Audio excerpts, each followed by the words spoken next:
연대기 성경강좌 초급 제61강 강의를 시작하겠습니다. 사무엘상 4장에서 8장 내용을 정리해 드리도록 하겠습니다. 자, 4장 내용을 보시게 되면 언약궤를 뺏긴 얘기가 먼저 나오고 있습니다. 이스라엘은 에벤에셀 곁에, 블레셋은 아벡의 진을 치고 있었습니다. 이스라엘이 블레셋에게 패배해서 4,000명이 죽임을 당했습니다. 그래서 전쟁에 이기려고 실로에 있는 언약궤를 가지고 갔습니다. 그래서 이제 언약궤가 들어오니까 이스라엘 백성들이 막 소리 질렀을 거 아니에요. 그래서 언약궤가 들어왔다는 소식을 듣고 블레셋 사람들이 두려워했으나 오히려 이스라엘이 이긴 것이 아니라 패배하고 법궤를 뺏겨버리게 됩니다. 바로 이 전쟁에서 블레셋이 이기고 하나님 말씀대로 홈리와 비느하스가 그날 죽어버리게 되죠. 그리고 이제 엘리의 죽음이 등장하게 되는데 어떤 베냐민 사람이 전쟁에 진 소식을 엘리에게 전해 주었습니다. 전쟁에서 패배하고 아들들은 죽고 법궤를 뺏겼다라는 소식을 전해주게 되니까 그 소식을 듣고 너무 뚱뚱해가지고 넘어져서 죽어버립니다. 이때 나이가 98세, 나이로 인해 몸이 둔해졌다. 40년 동안 사사로 있었다. 이렇게 얘기를 하고 있습니다. 이때 이제 비느하스의 아내 죽음이 나오는데요. 비느하스의 아내가 소식을 듣고 갑자기 또 오타가 났네요. 갑자기 아파서 배가 아파서 해산하게 돼. 임신 중이었나 봅니다. 그래서 이제 아이를 낳고 죽어가면서 아이 이름을 이가봇이라고 지었습니다. 하나님의 영광이 이스라엘을 떠났다. 그 얘기죠.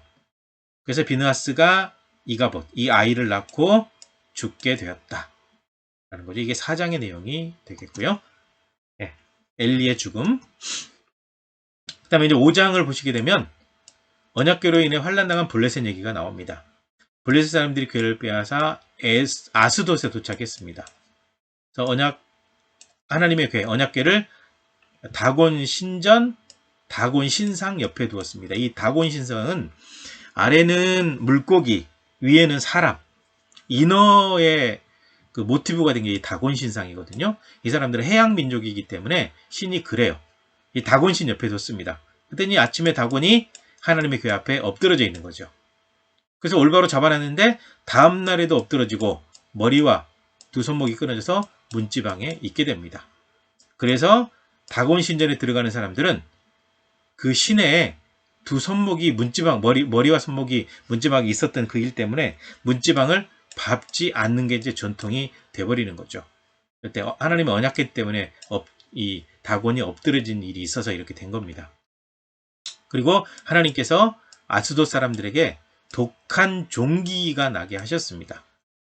그래서 다곤 신이 자꾸 넘어지는 것, 독한 종기가 생긴 것을 보고 아나돗 사람들은 이스라엘의 신이 친다라고 얘기를 한 거죠. 그래서 하나님의 궤, 언약궤를 이스라엘로 돌려보내기로 했습니다.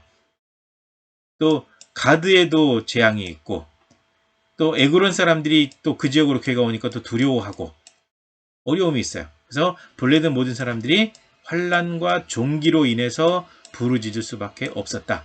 하나님의 언약궤를 빼앗아간 그 일 때문에 이 블레셋 지역들이 하나님의 진노하심, 심판을 받게 된 거죠. 네, 다곤 신상이 이렇게 생겼어요. 네, 다곤 신상 쓰러졌다 이거죠. 하나님의 언약궤 옆에서. 그 다음에 이제 6장을 보시게 되면 이제 베스메스로 언약궤를 돌려보내는 일이 나옵니다.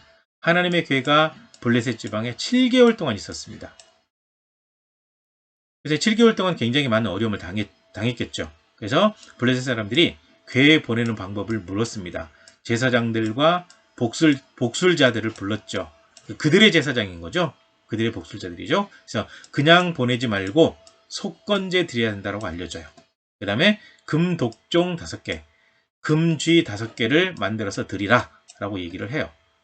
그리고 이집트 사람들이 옛날에 이스라엘 백성들 보내지 않으려고 완악했다가 몽땅 망했던 그 얘기를 하면서 그들처럼 완악하지 말고 보내자라고 결정을 했습니다. 그래서 젖먹이는 새끼가 있는 암소 2마리를 선택해서 수레를 끌게 해요. 그 수레에 언약궤를 올려서 보내는 겁니다. 그러면서 이때도 하나님을 시험하는 겁니다. 이 두 마리의 암소가 벳세메스로 곧장 가면 재앙이 하나님으로부터 내려온 거다. 그런데 그렇지 않으면 우연히 발생한 거다 라고 한 거죠. 그때 하나님의 언약궤를 실은 수레가 곧바로 벳세메스로 가서 모든 재앙이 하나님께로부터 왔다라는 것을 블레셋 사람들에게 알려주게 되죠. 그때 이제 벳세메스 사람들이 수레, 이게 그 나무로 된 거니까 이게 부서뜨리고 암소 잡아서 하나님께 번제를 드리게 됩니다. 그래서 블레셋 5방백,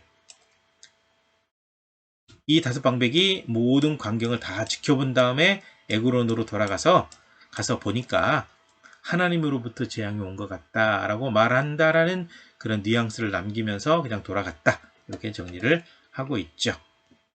그러고 난 다음에 기란 여아림으로 이제 이 궤가 보내지게 되는데요. 하나님의 언약궤는 제사장들이 매야 되고 함부로 들여다보면 안 되는데 하나님의 언약궤를 여기 떼야 돼요. 들여다보다가 70명인지 5만 70명인지 정확하지 않아요. 5만은 괄호가 되어 있고 70명은 이렇게 써 있거든요. 그래서 5만 70명일 수도 있고 70명일 수도 있고, 이 사람들이 언약궤를 들여다보다가 죽임 당하는 바람에 궤를 기란 여아림으로 보낼 수밖에 없었습니다. 두려웠기 때문에 그래요. 이게 이제 6장의 내용이 되겠습니다. 벳세메스로 올라가는 소 나오고 있고요. 그 다음에 7장 내용을 보시면 하나님을 사모한 이스라엘 온 족속에 대한 얘기 나오는데요. 기한 여아림 사람들이 하나님의 궤를 아비나답의 집에 들여놓았습니다. 그리고 아비나답의 아들 엘리아사를 구별해서 궤를 지키도록 했습니다. 그래서 궤가 기한 여아림에 20년 동안, 아주 오랫동안 머물게 되었습니다. 그래서 이제 이스라엘 모든 족속들이 하나님을 간절히 사모하고 하나님의 언약궤를 사모하게 되죠. 바로 이때 이제 다스린 사람이 누구냐? 사무엘입니다. 사무엘이 온 이스라엘 백성들에게 우상을 버리고 하나님을 섬기라고 말을 했습니다. 그래서 백성들이 바알들, 아스다롯을 제거하고 하나님만 섬겼습니다. 그리고 사무엘이 미스바에서 백성을 위해서 기도하고 다스립니다. 그리고 사무엘이 돌 하나를 준비해 가지고 미스바와 센 사이에 세우고 돌의 이름을 에베네셀, 하나님께서 여기까지 우리를 도우셨다, 그 뜻으로 하나님의 도우심을 기억하라고 이 돌로 세워놨습니다. 그래서 사무엘이 사는 날 동안 하나님께서 블레셋을 막아 주셨습니다. 그리고 잃어버린 블레셋 지역을 되찾았는데 에그론부터 가드까지, 이렇게 얘기한 이유가 무엇이냐면요, 유다 지파가 이 지역을 차지할 때 블레셋을까지 다 정복을 했거든요. 정복을 했다가 블레셋은 중간중간 하나님을 이스라엘 백성들이 떠나게 되면 독립해서 이스라엘을 괴롭히고 하나님을 철저하게 섬기게 되면 이스라엘이 다시 이 지역을 정복하고, 이때인데 사무엘이 다스리던 시대 때에는 블레셋을 다시 정복해서 차지했다, 그 얘기를 하고 있습니다. 그래서 사무엘이 해마다 베델, 길갈, 미스바로 돌아다니면서 이스라엘 백성들을 다스렸다라고 기록이 되어 있습니다. 네. 블레셋 지역은 바로 여기입니다. 여기. 그래서 해양. 그래서 여기 5개가 나오죠. 아스터, 에그론, 가자, 그랄, 가드, 이렇게 나오죠. 이 지역을 다스리는 사람 한 사람 한 사람이 방백이어서 블레셋 5방백 하면 이 지역, 방백은 그 지역의 왕으로 보시면 돼요. 가나안 땅에서 블레셋 지역이 이렇습니다. 사무엘 때는 여기를 다 차지했다, 그 얘기를 하고 있는 거죠. 네. 보세요. 여기 밑에 땅 차지한 걸 보시게 되면 그 유다 지파가 맨 밑에 이렇게 차지했거든요. 유다 지파가 차지한 이 땅에 이렇게 되는데 시므온 지파가 이 같이 차지했고 블레셋 지역이 이렇게 있잖아요. 예, 여기 원래는 다 차지했다가 독립했다 왔다 갔다, 그거를 알려주고 있습니다. 그다음에 이제 8장 내용을 보시게 되면 이스라엘 백성들이 드디어 이제 왕을 요구하게 됩니다. 세월이 흘러서 사무엘이 늙었어요. 그래서 그의 아들들을 사사로 삼았습니다. 그래서 사무엘의 아들들 요엘과 아비야가 브엘세바에서 사사가 되었습니다. 그런데 이 아들들이 아버지 사무엘을 본받지 않고 어긋나게 행동했다. 하나님 보시기에 바르지 않았다. 라는 거죠. 그래서 엉터리가 돼버립니다. 그래서 이스라엘의 모든 장로들이 왕을 세워달라고 요청을 하게 되죠. 그래서 하나님께서는 지금 이것은 하나님을 버린 거다. 그리고 사무엘을 버렸다. 이렇게 표현하고 있는데 하나님을 버린 것처럼 너도 버린 거다. 즉 결론적으로는 너를 버렸다기보다는 나를 버렸다. 이렇게 표현하면 더 내용이 쉬울 것 같아요. 왕을 요구하게 되죠. 그래서 왕의 제도가 얼마나 힘든지를 알려줘요. 하나님께서 그러셨거든요. 왕의 제도가 얼마나 힘든지 알려줘라. 아들들을 데려다가 신하 삼고 딸들을 데려다가 음식을 만들게 할 것이며 이런저런 일이 있을 거다 라고 알려주라고 해서 이 사무엘이 왕의 제도가 어떤지를 백성들에게 알려줘요. 그러나 백성들은 그 말을 들으려고 하지 않아요. 다른 민족들처럼 우리에게도 왕을 달라 이렇게 요구하는 거죠. 그래서 하나님께서 사무엘에게 왕을 세워줘라.